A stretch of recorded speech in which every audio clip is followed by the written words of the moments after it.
नफरत का एक दायरा। बात यह भी छोटी सी है पर बहुत बड़े नफरत के दायरे में गिरी हुई। यह भी मेरी साहित्यिक जिंदगी के आरंभिक दिनों की बात है। लाहौर की पंजाबी के एक कवि थे जिनसे कभी भेंट नहीं हुई थी। पता लगता रहता था कि वह मेरे विरुद्ध बहुत बोलते हैं।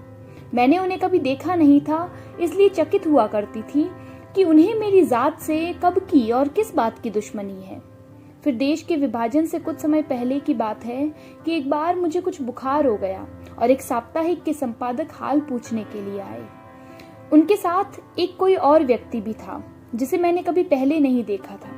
उन्होंने नाम बताकर परिचय कराया तो मैं चौंक सी गई। यह वही थे जिन्हें मेरे अस्तित्व से ही नफरत थी। हैरान थी कि आज यह मेरा हाल पूछने क्यों आए।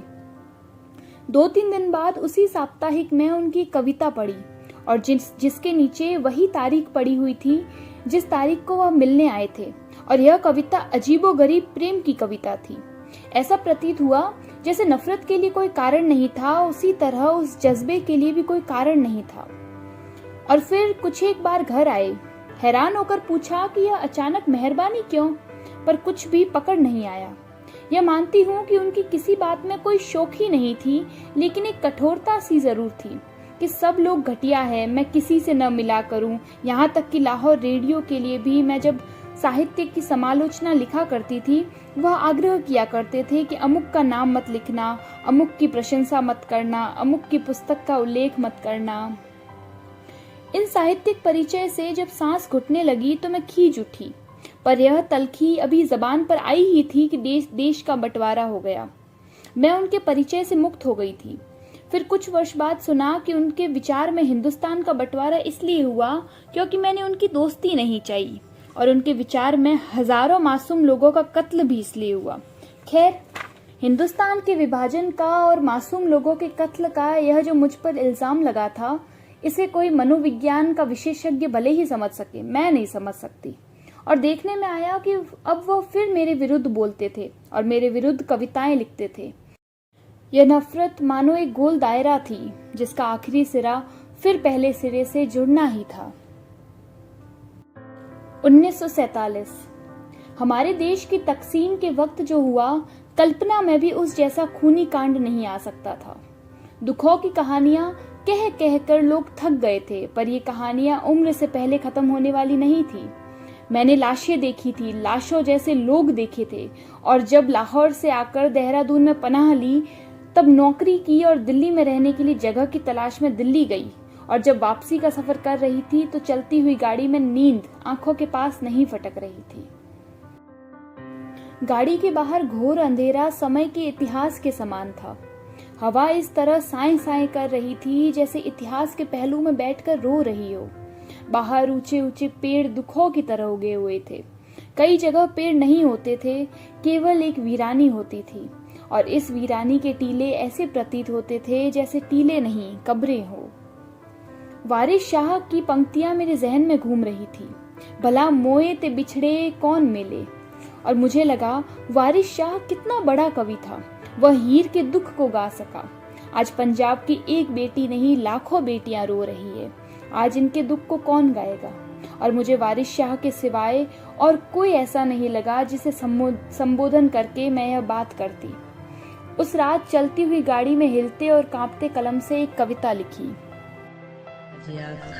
वारिस शाह नूं कितों कबरां विचों बोल ते अज किताबे इश्क दा कोई अगला वर्का फूल।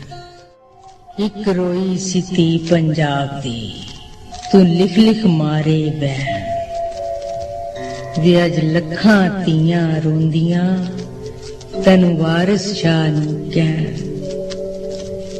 उठ दर्द मंदां दिया दर्दिया, उठ तक अपना पंजाब।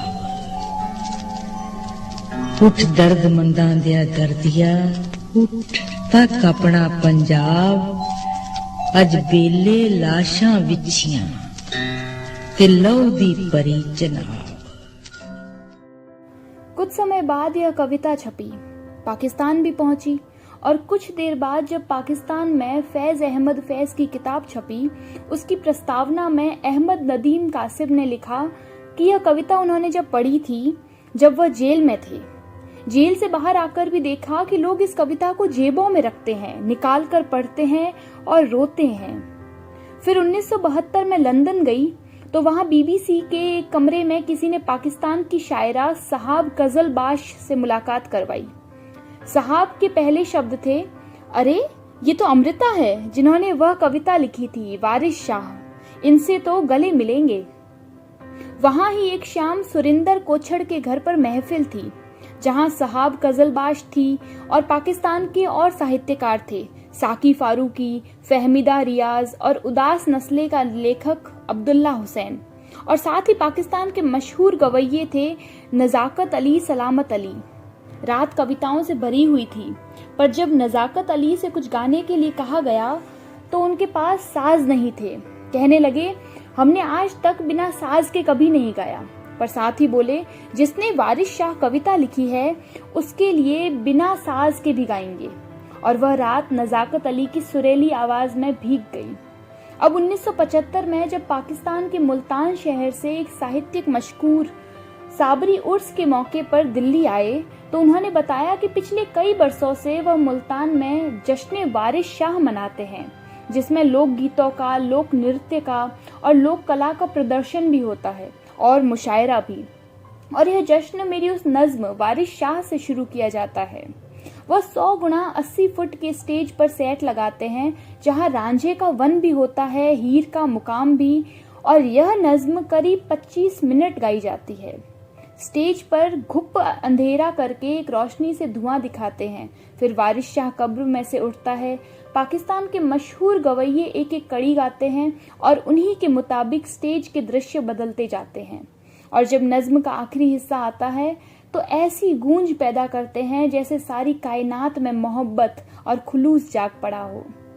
पर यही कविता थी जब लिखी गई थी तब अपने पंजाब में कई पत्र पत्रिकाएं मेरे लिए तोहमतों से भर गई थी। सिखों को यह आपत्ति थी कि यह कविता वारिस शाह को संबोधन क्यों की, गुरु नानक को संबोधन करके लिखना चाहिए था। और कम्युनिस्ट कहते थे कि मैंने लेनिन या स्टालिन को संबोधन करके क्यों नहीं लिखी। यहाँ तक कि इस कविता के विरुद्ध कई कविताएं लिखी गई।